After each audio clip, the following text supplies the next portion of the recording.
Hey, welcome to episode 36 of Enjoy the Journey with Arron Chambers. I'm so glad you found my podcast. If you like it, would you give it a thumbs up? Would you give it 5 stars? Would you uh, give it a good review? Would you share it? Would you subscribe? Those things are also very helpful. Today, we have a conversation that I think is going to bless you on your journey. We're talking to Austin and Janna Jenkins. They're living the van life, and I'm fascinated with their lifestyle. They're living in a van and they travel all over the place, while at the same time, they're entrepreneurs and are starting a new business. They're running a business, and they're just really a neat young couple. And I wanted to introduce you to them because I think they're pretty extraordinary. So I hope you enjoy this conversation, and I hope you enjoy the journey. All right. Hey guys, I am so excited for this conversation. I like to have interesting conversations with interesting people, and these two people I find extraordinarily interesting. I do know them personally, and we may get into that. We may not get into that, but I respect them, and I admire you guys. We're talking to Austin and Janna Jenkins. And the reason, okay, we're gonna talk about a lot of things, guys. I'll go and tell you. One of the reasons I want to talk to them is they live in a van. And it's a fascinating lifestyle. And so we're going to talk about that. But hey, guys, welcome to Enjoy the Journey. Thank you. Thank you. We're happy to be Thanks here. for having us. And it just dawned on me, like, you guys are the perfect people to talk to, because you're like, your whole life is an exciting journey. Just drive places. That's true. Yeah. Okay. So what's fascinating about you guys? There's so many things that is fascinating about you guys. You guys can do pretty much anything, but I'm getting ahead of myself. Okay. So tell us a little bit about yourselves. All right. All right. So we're Austin and Janna. We're both 24. We're going on 3 years of marriage right now. We're currently sitting in our van. We live in a 2012 Mercedes Sprinter that we self-converted to be in a little RV that we use to go on our little adventures. So we're also currently business owners. We have a business partner that owns it as well, but we currently own an axe throwing bar here in Greeley, Colorado called the Greeley Hatchet House. That opened up in November. We've just kind of been pushing through, trying to get through COVID and that kind of stuff with it. And we're actually in the works with right now starting a second business called After Hours, which will be a cocktail bar in West Greeley. Okay, so how do you guys decide? On the next adventure? We always like to say we leave ourselves open to opportunity. So everything that's kind of happened, I mean, it definitely takes some effort, but a lot of it is kind of just comes naturally. And so if it seems like a good opportunity, then we usually take it. True. Yeah, we have been very good about surrounding ourselves with good people and people who can help us kind of further what we want to do and help encourage us and bring us into the spaces that we want to be in. So we've been very fortunate with who we've been placed around. Yeah. Now, how long y'all been married again? Like two years and like 3 months. Okay, and you guys, tell us how y'all met. We met when we were like 16 at a youth group. Shout out Fusion, Journey Christian Church. I know that church. Being a matchmaker. Yeah. We went to church camp CIY, and that's kind of where we first met. And then that was pretty much it. We started dating like 6 months after we met, and then we had a little breakup, and then we've been together ever since. Pretty big bummer on that breakup part. It happens. And then, hey, been there, done that. I broke up with Rhonda for a year. It was. I'm glad. In hindsight, I'm glad it happened because it was a part of our character building. But definitely, I agree. Yeah. So you guys, what was it about the other that drew you to them?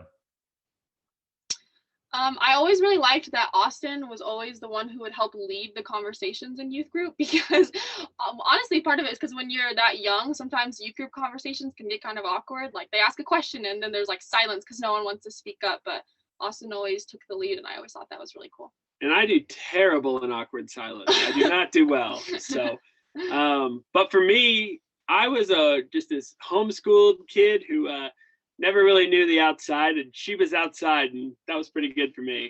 She's just this pretty girl, and I was 16. I was like, hey man, I'd like to date her, and here I am. I live in a van with her. We live in 60 square feet. Yeah. So what are some of the things that make y'all's relationship work? From the very beginning, I always thought that we are really good at communicating. Like, I know it sounds kind of silly, but I think we argue really well. And so we're really good at, like, our arguments are very productive almost every time, and we get them resolved fairly quickly, I think. Mm-hmm. Yeah. I don't like to leave things unresolved. Like it just is difficult for me. Again, with that awkward silence piece. So I'd rather just kind of keep talking, keep figuring out, like, hey, what can we do? And both of us are very quick to listen and quick to apologize too. Like we know that this is just a little spat. This isn't going to be a big deal. So that's a big one. We're also both middle children, which I've always kind of thought means we're peacemakers. And so naturally in our relationship, we like to resolve things. But I think, like, genuinely resolve them, not just like slide over them, which is important too. So some young couples don't know what to do with disagreement, don't know what to do with, when you have a fight, when you're married or in a relationship. And so talk a little bit about that, as far as it being, because it's obviously a healthy part of y'all's relationship. It's a healthy part of any relationship. But I want to hear y'all's perspective on, you talk to other young couples out there who may be like, is all this fighting normal? Is it just because I have my opinions, but you guys are making it work. We are. So what I would say is set your pride aside.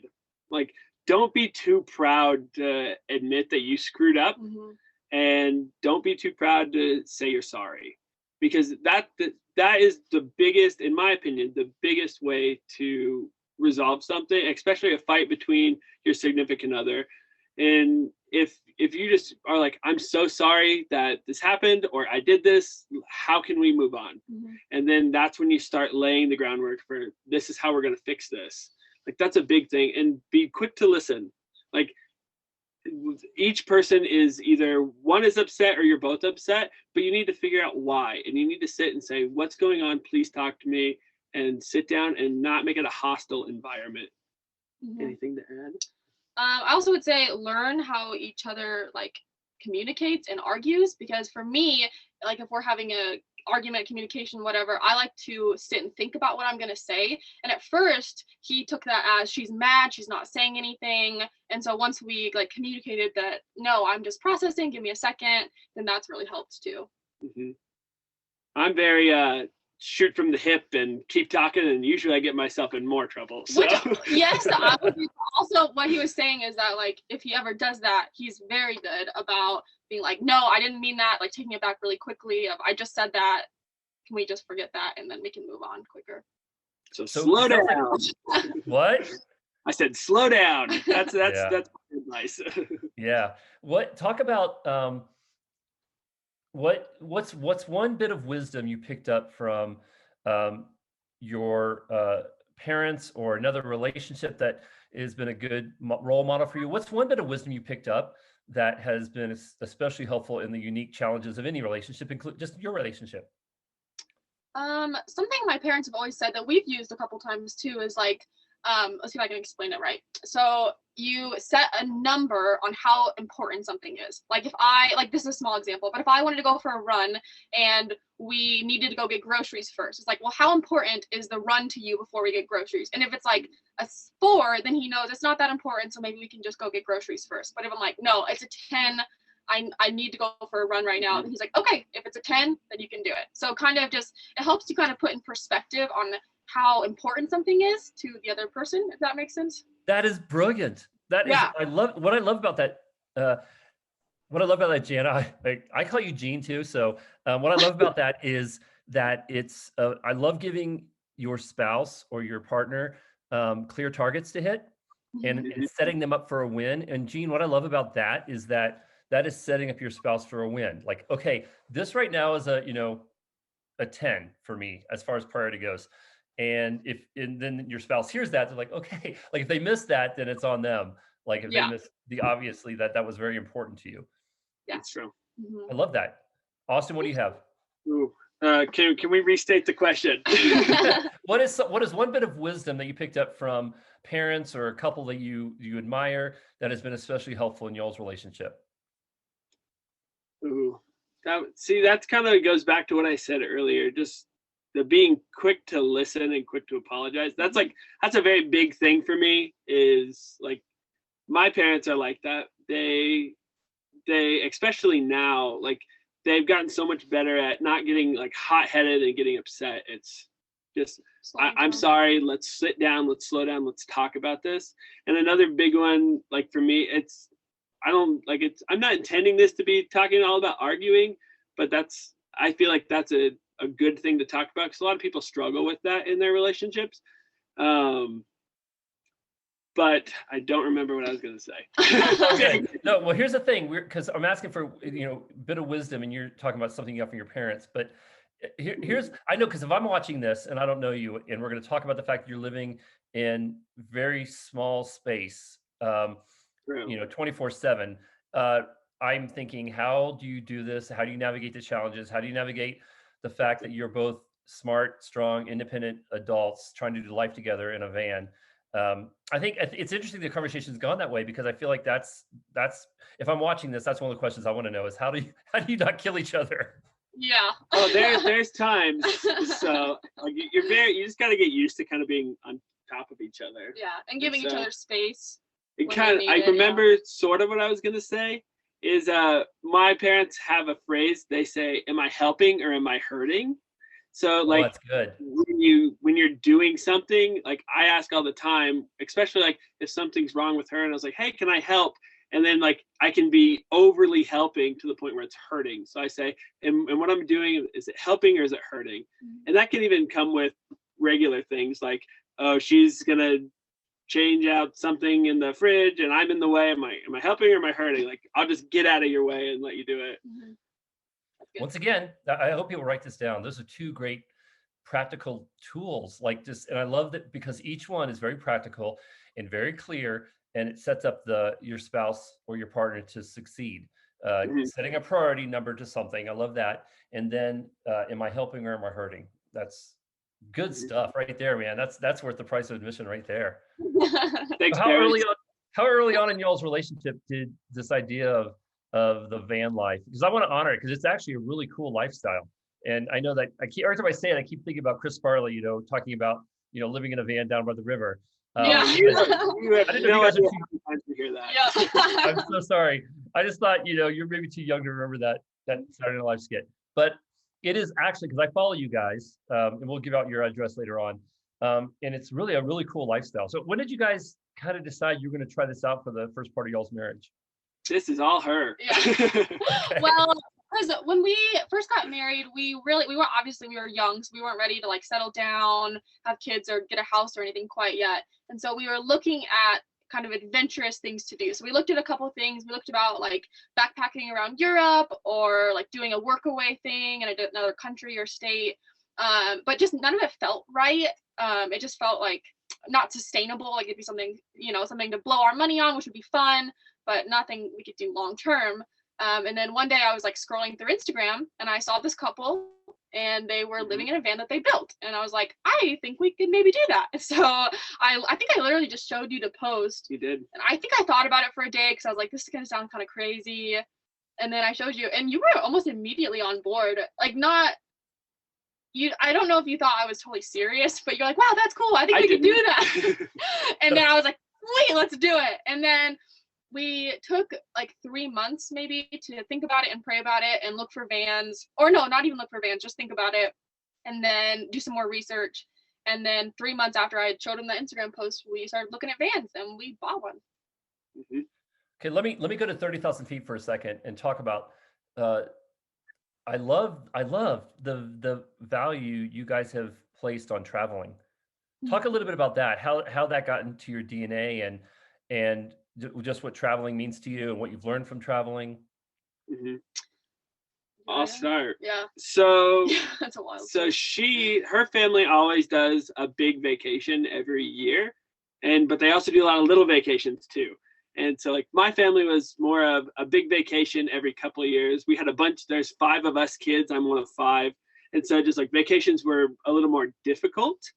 And so she would always go on vacations. And I think at 17, I went on my first one with them and it was just super fun. and we went on a cruise, and then they started doing Europe trips every year that they would go for like a month and just backpack for a month. And I went from never being on an airplane, but by the time I think I was 21 when I flew for the first time. And then within 6 months, I had been on a plane almost 25 times. Yeah. I caught the bug. It's pretty good. We've been to Europe like three times. She's been 4. And then like we love traveling. We love seeing things. I love history, so like I love to go to the East Coast and see all that. And like this lifestyle really has allowed us to go see things, which is really appealing to both of us. Yeah, that pretty much sums it up for me too. Just something we both have really enjoyed together, and with our families, because we've gone on a couple of trips with your family since then too. So just something that's really brought us closer to our families, and then it just is exciting. I don't know, it's fun. So what would you say to other people who may be listening to this, considering maybe taking some money, taking some of their stimulus money, taking, just speak about the importance of travel, and maybe in light of what you guys have learned being out on the road during COVID? That was where COVID was difficult. Yeah. So, but to answer the first part of your question, it's like what we would tell people is mental health wise, I don't see how you can really go wrong. You can travel and like do a lot of things for very cheap. And like we as just kids, like we would go on trips and like you budget and you stick to a budget. You don't have to do these big extravagant things where we're going snorkeling and swimming with sharks. Like you don't have to do that, but you can. But and then like as far as COVID goes, like there are ways to still travel right now and travel safely. As long as you are being responsible with that. But for us, we went to California during COVID, like in June, and it was hard. Yeah. California was like locked down. So we sat on the beach and that's all we really could do. Yeah. I would say just do it. Like if you're thinking about it, then we just basically figured out a way to do it. It was very expensive to build a van and to figure out how to make money. Like the business idea wasn't even in fruition when we bought the van. Like we had no idea. We didn't know how we were gonna make money, but we were like, we'll figure it out.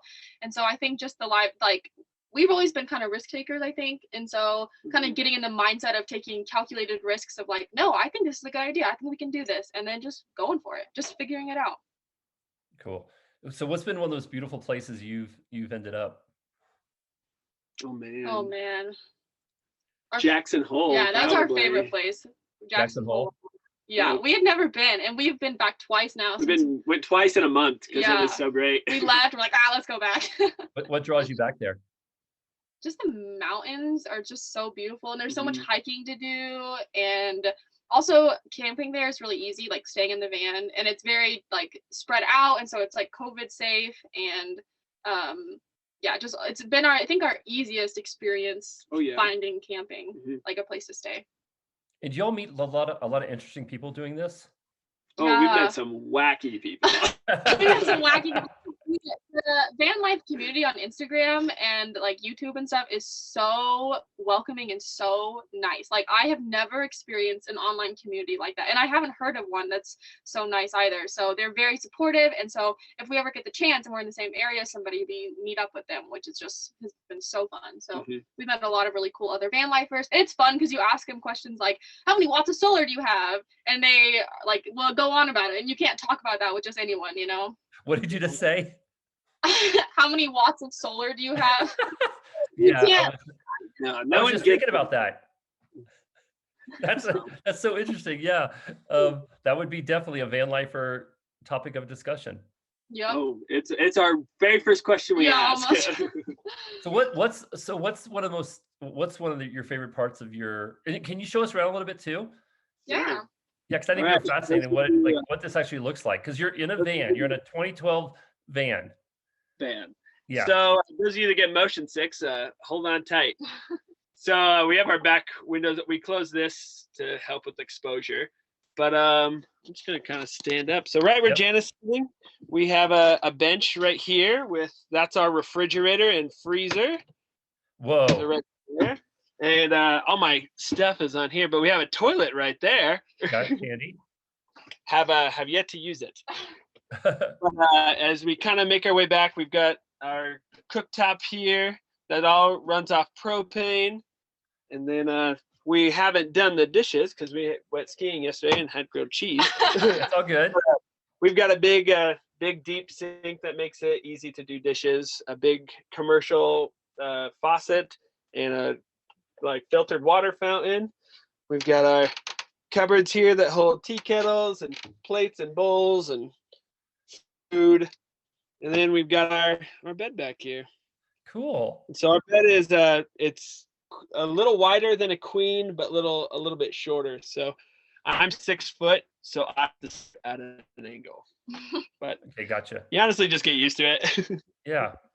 So that's a little glimpse into our little home. Did I see subway tile?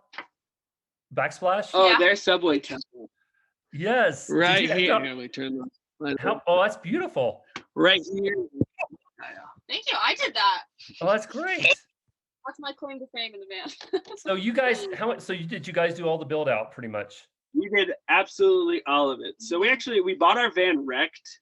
Our van had been rear-ended. So we got a really good deal on it, which is We got too very good of a nice. deal. Yeah. And then so I went and I taught myself how to weld on it. So I cut the back off another Sprinter, cut all of the bad metal out of ours, and then welded the new portion of the van on. And now we've got a good working cheap van.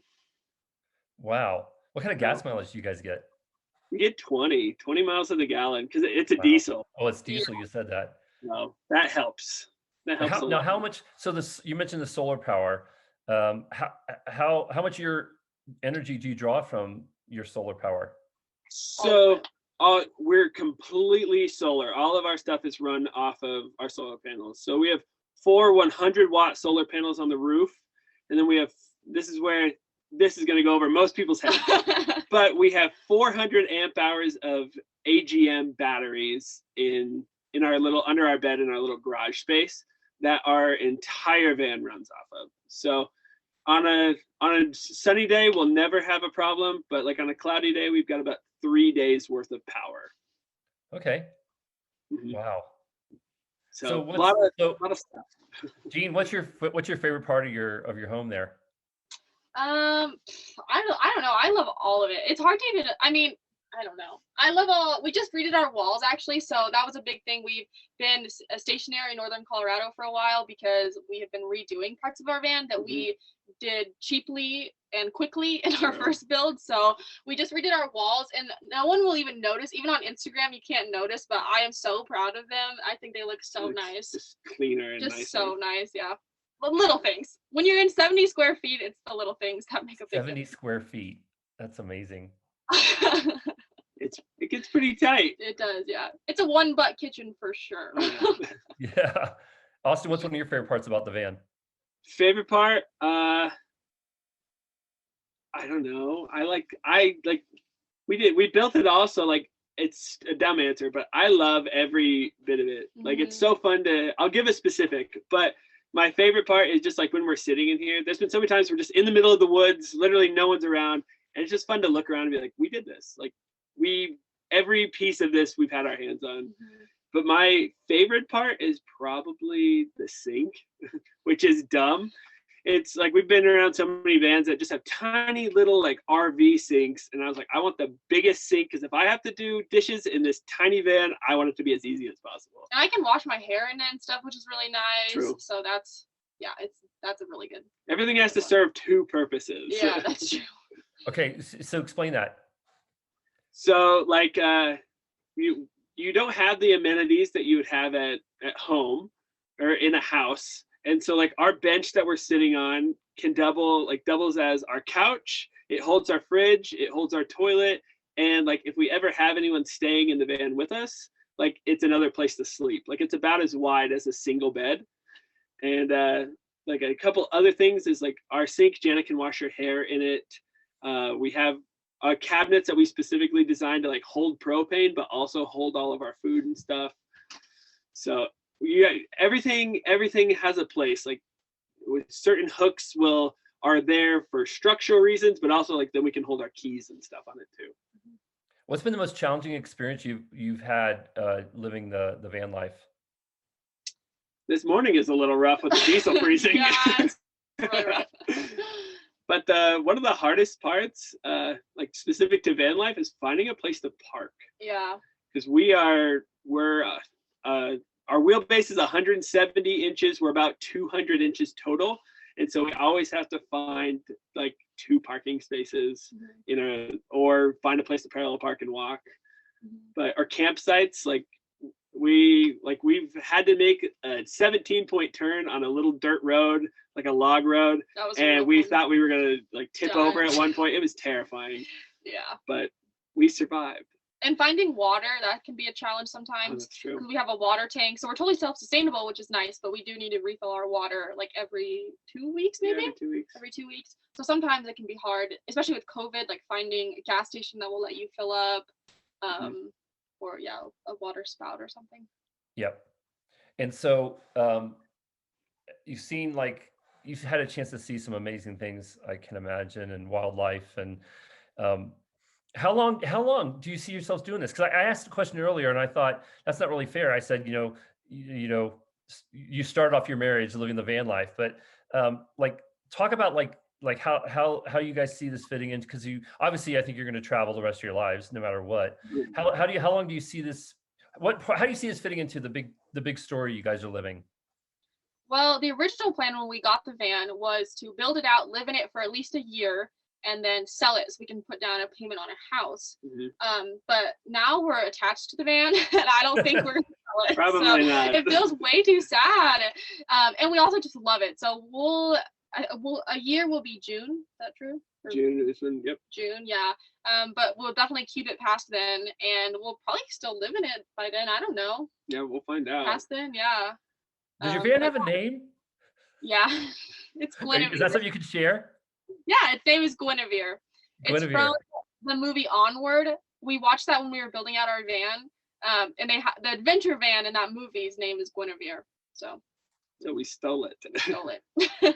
Yeah, as you were talking about it, I said, I bet you they have a name for the van, because this feels awfully impersonal. Yeah. Oh, that's true. Guinevere. So you guys obviously are entrepreneurs as well. Talk a little bit about where that came from, where that desire to create new things and be so fearless when it comes to job opportunities. My parents are entrepreneurs, so they own coffee shops here in Greeley. So I think and they've been like serial entrepreneurs their whole life. So they have had like multiple businesses, sold them, some that didn't work, so they had to like just forget them. So I've been through that whole journey, and I think Austin, when he joined the family, you kind of liked that lifestyle, the freedom that it gives you to live in a van. Yeah. Yes.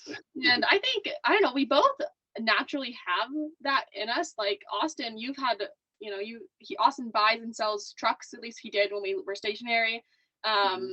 So that was kind of an entrepreneurial thing, and I've always had my side gigs going. So yeah, the Blue Mug, by the way, Jean's parents started the Blue Mug, which is in 3 locations, I think growing to 4 here in Greeley, Colorado. It's fantastic. I was there this morning twice, actually. So I love Blue Mug coffee. And so you're into axe throwing. Like, talk about how that opportunity came up. Oh yeah. So actually, it's because of Gus. So Gus is the worship minister at your church, for those that don't know. So Gus had a bachelorette party, or a bachelor party. Sorry, Gus. It was a bachelor party. It was a bachelor party, and they went down to Denver, and my business partner, Matt Estrin, he's been a big part of my life for the last like 12 years. And he was part of it, and he was like, man, this is just so much fun. And kind of ran some numbers that he could come up with, and he was like, this makes some money. Like, and so he came to Janna and I, and he was like, hey, I can't do this without you guys. Like, I have a background in construction, and he's like, I can't really do this without you. Like, what do you guys think of, let's start one in Greeley? And that was in March of 2019. Yeah, long time ago. And so then we were like, all right, let's do it. Let's get the ball rolling. And we we finally are able to. We opened in November of 2020, so almost 2 years it was in the works. But what's been the best part about owning Greeley Hatchet House or managing Greeley Hatchet House? Or oh man, we get some cool people and some weird people that come in. Yeah. But honestly, the coolest part is there's two for me.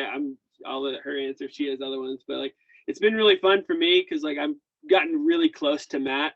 And so like Matt used to be my mentor and now he's like one of my best friends and business partners.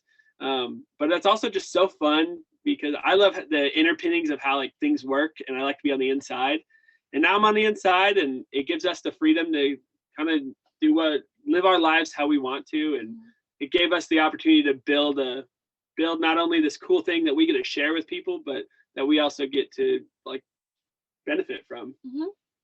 I love that we're just talking about this, that we own something that brings people joy and like that it's something they do to go celebrate a birthday or to hang out with their friends or something. And it's like we were saying that, wow, I'm really glad we don't own a laundromat. You know, it's like it's something fun for people to do and it like we like doing it too. So no shame to any of those laundromat owners. You're necessary. Yeah, we need you. Don't go. But absolutely. But it's so I'm just thinking, I have such a weird sense of humor. I'm thinking you like what? So a lady wants to put a picture of her ex up on the Target. Is that? I bet you anything like that has to happen, right? Oh yeah. We have a deal. It's called Axe Your Ex. You're joking. No, we haven't put it in yet, but it's in our book of ideas. Yeah. And so you can come and hang your picture of your ex and smash it with an axe. Like, you can do whatever you want. It is fun. I've done axe throwing before. I've not had a chance to visit the Greeley Hatchet House yet, but my sons have, and they love it. And but it's fun. It's a fun. If you haven't tried, if you're watching, and you've never tried axe throwing. If you live in Northern Colorado, you got to check out the Greeley Hatchet House. But no matter where you are, there's got to be someplace like that close by. Check it out. It's so much fun. It's very therapeutic. It is. Oh, it's so fun. I'm actually the lumber lord. I went to Denver and threw axes before you guys were open, and wow. I won the entire competition, and they gave me a stamp on my lower back, and it read Lumber Lord. So I have a lot of credibility when it comes. I have a lot of credibility when it comes to this conversation.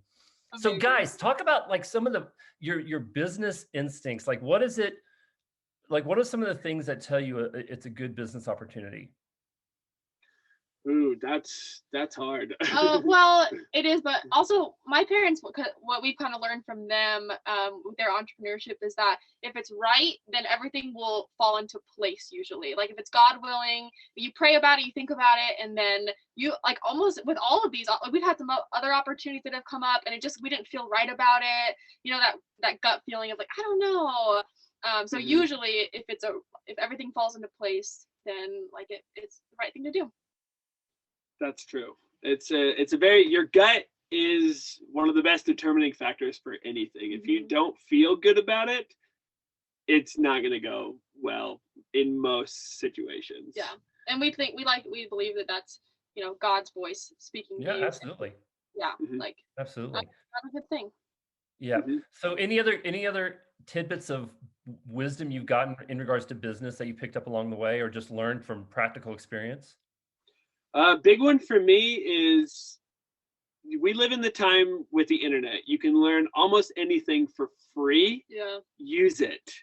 Like I don't know how, like I didn't know how to do a lot of stuff, but you spend an hour or two on the internet, YouTube. Like we built our van and part of our business with YouTube University. Like sit down and just dig through. Especially with the internet, there's so many people who have done what you've already done and probably have documented it. And so you give yourself more credit than you think. You're smarter than you think, and most people, you can figure it out. Like it's not that hard. Yeah, that's great advice. So you guys are young and have already had so many experiences when it comes to business. What's one of the mistakes that you guys made in business, or you're like, oh man, that was such a hard lesson, but we're glad we learned it, but it was a hard lesson? Let's say hiring people for me. I give everyone the benefit of the doubt to the point where it's almost a bad thing for me. And like where you like again, just didn't trust my gut. And you're like, oh man, like I think they're going to do fine. And then they turn out to be really bad. Which also was kind of like my parents, I would never say this, but they were like, told you so, because what they always say is that if one of you even has like a slight misfeeling about somebody or something, then just don't do it. Every time that's happened to them, it's always gone wrong. Of like, if one person's like, I don't know, I'm just not 100% sure, then it, without fail, is been the wrong decision. So we have made a couple of those of like, it's probably fine. Like I just had a bad feeling, but it's probably okay. And then it was the wrong decision. Mm-hmm. And like to like kind of be specific, not necessarily or for a different example, like I've been buying and selling cars for the last like 3 or 4 years, and like this may pertain to other people, but like on the deals that I thought, man, I can make a lot of money on, and then I kind of force it, again going back to like not taking time to do my research and like really think about it and pray about it. And like those ones are always the ones you get bid on, because you aren't doing your own due diligence. Enforcing it, yeah. Okay, with COVID and the shutdown, and there are people looking for jobs, that kind of thing. What advice do you have for people who are looking for jobs? And I'm thinking in particular like interviewing, like when you're sitting on your side of the table or your side of the chair or your side of the screen, so to speak. What are some of the things that you would say, hey, if you're interviewing for a job right now, here's some of the things that you really need to be mindful of, because it may be, I'm just curious at your all's perspective as people who hire people. For me, or for us, we've talked about it, is like a red flag is if they badmouth their last job.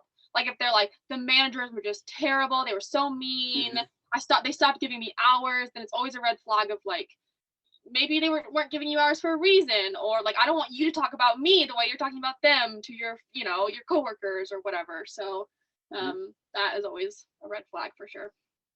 And for me, I've got a few. I've had a lot of jobs, but the biggest thing is be lively. Like the more personable and like more excited you are and that you show, the more interest you show, the better it comes off as.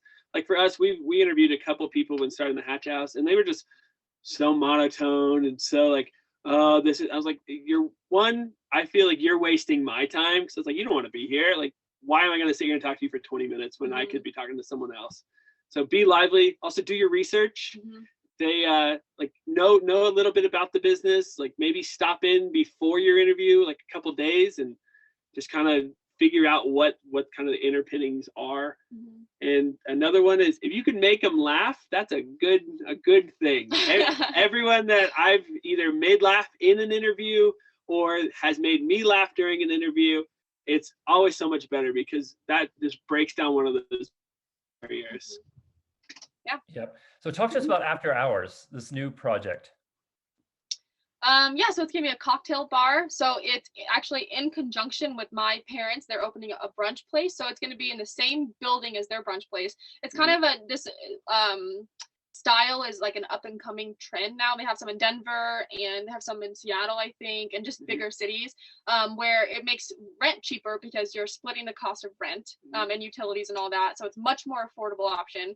And it just saves some space. So basically it'll be brunch in the morning, and then we'll have like an hour or two gap, and then it'll switch to cocktails. So totally separate businesses, different employees, all that, but same location. What are you looking forward to with this new venture?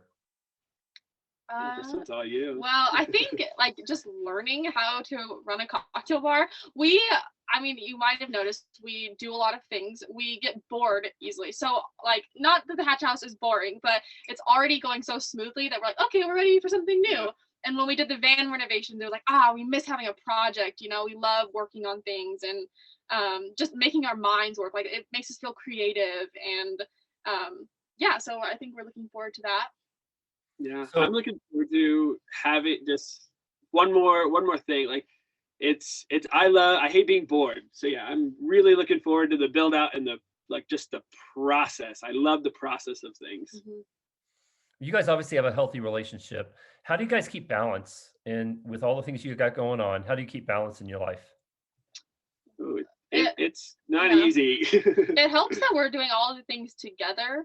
So like, I don't know, it was something that we share. We can talk about all these different things that we're doing.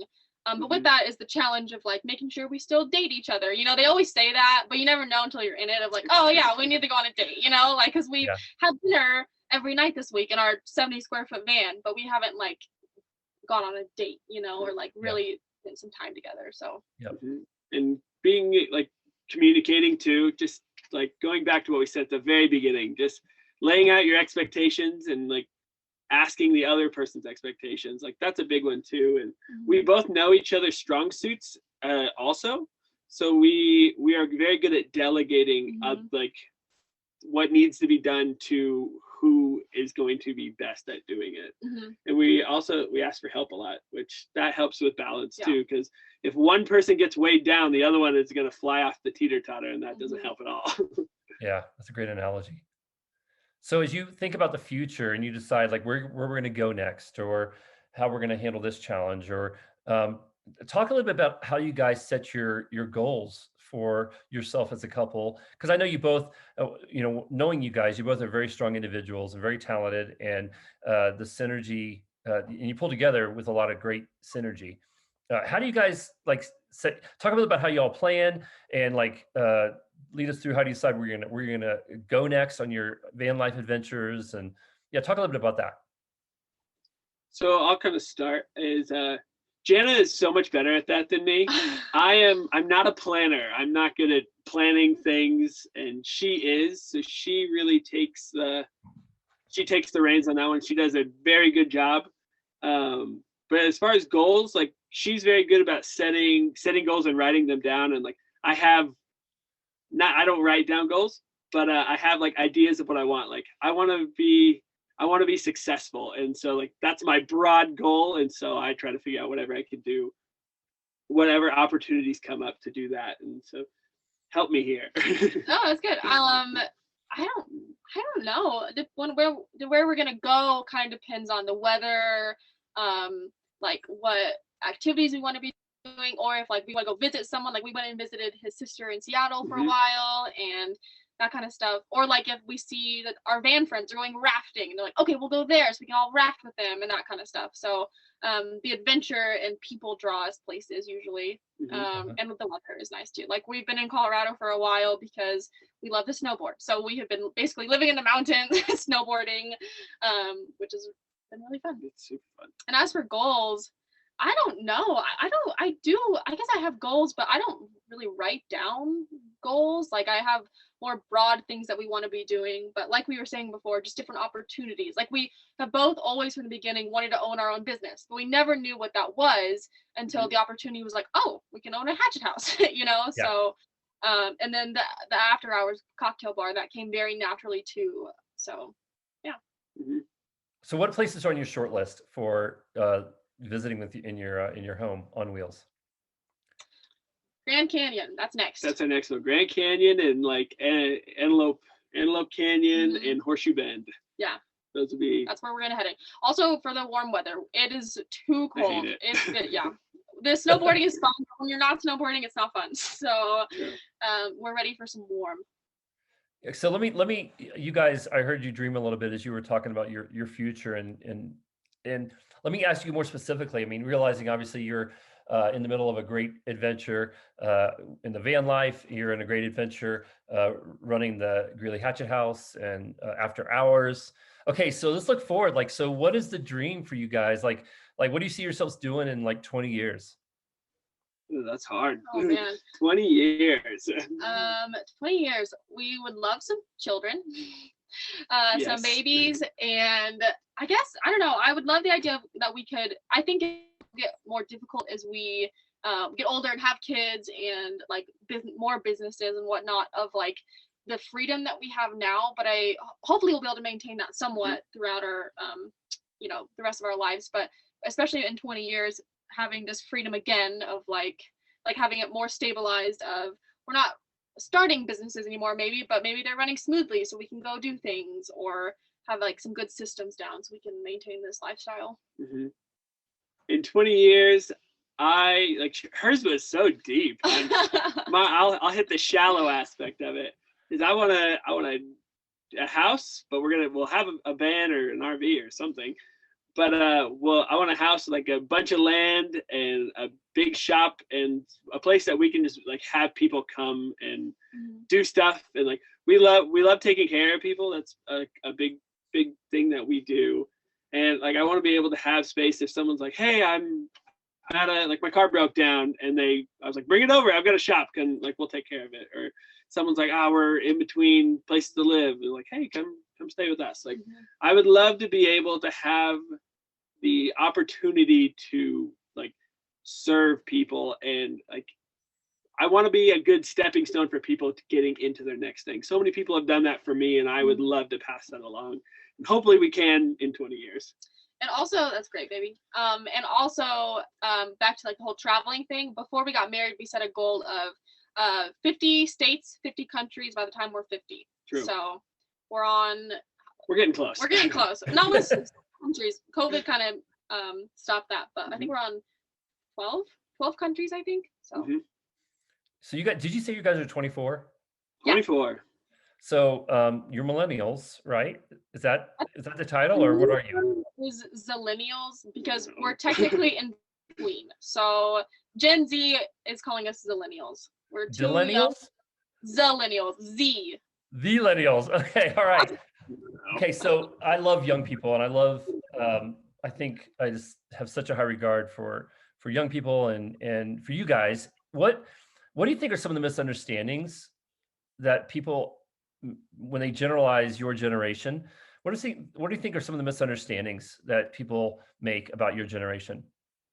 No, we don't work hard. We work very hard. And all of my friends that I know, I don't know one person that, is really lazy. We're all doing the best that we can. And especially with COVID, it, hinders a lot of people's mental health issues that they may have, and all that. But we work really hard, and a lot of us are in school or getting their masters, or maybe they are working a minimum wage job, but maybe that's all they can do right now, so yeah. That's exactly what I was going to say. Like if you give someone the tools, like most people I know, they want to work and they want to achieve something. Everyone is striving for something, and if they have the correct tools and the correct people around them, they'll do it. Yeah. Cool. So what's something that's bringing joy to y'all's journey right now? Snowboarding. I think I probably is the same for you. I don't know, but just living this life that allows us to be creative, which I know may sound kind of weird, but like even just figuring out where we're gonna stay, like releases a creative aspect in both of us. I think of like problem solving and looking at our apps and like, okay, this place isn't a good place to stay, or this one is, and then figuring out how to run a business and figuring out like, I don't know, if something breaks on the van, like researching on how to fix that thing or whatever. Like I just think we're both in a very creative space in our life right now. I think we're both just really thriving in it. And another part is like it's been really fun for people, like especially people our age and even people that are older than us, but they've looked at us, and as of lately people have been like, how do we kind of get to where you are? Like what can we do? So it's been really fun to like sit down with people and be like, you can totally do this, and just encourage them and be like, you can break free of that 9 to 5 or that mortgage or anything like that. Like you can do it. You just sit down and like we'll talk to you, and there's so many resources. So that's been a big one for me, is people asking like, hey, how do we get to where you are? It's been so fun to share that with people. Okay, so I need to ask you then, can you give me just a couple of the things you would share if someone asked you that question? Hey, I want to get where you guys are. I'd like to find my own goals and have what's the answer to that question? My first thing is to sit down and kind of look at your finances. That's a big one. And then look at what you're good at.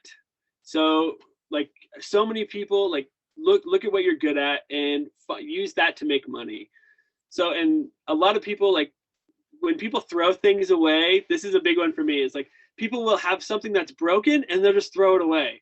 But I was like, instead of throwing it away, Google how to fix it and then sell it on Facebook Marketplace.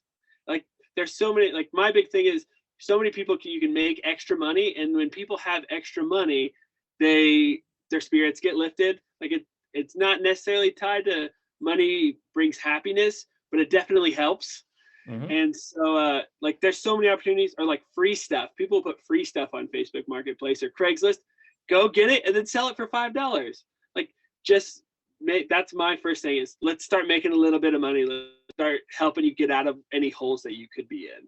I'd say also kind of piggybacking off of that, like it doesn't come easy. You know, like when we were building the van, we both worked 2 full-time jobs while we're like building the van nights and like weekends. So we were exhausted. It was exhausting. It was really hard work, but you just kind of make it happen, I guess. And with that also, what my parents have always said, I think it's a Dave Ramsey quote, maybe, I don't know, but live like nobody else so you can live like nobody else. So for the first while of our marriage, we lived in my parents' basement. We built like an apartment down there, so it was separate, which is really nice, but so we lived basically rent-free, which helped us save up. And you know, with newlyweds, a lot of people were like, what are you doing? You know, like I would never want to do that, but we did it so that we could afford to live in this van. And now look at where we are, you know, we can afford this lifestyle. So yeah.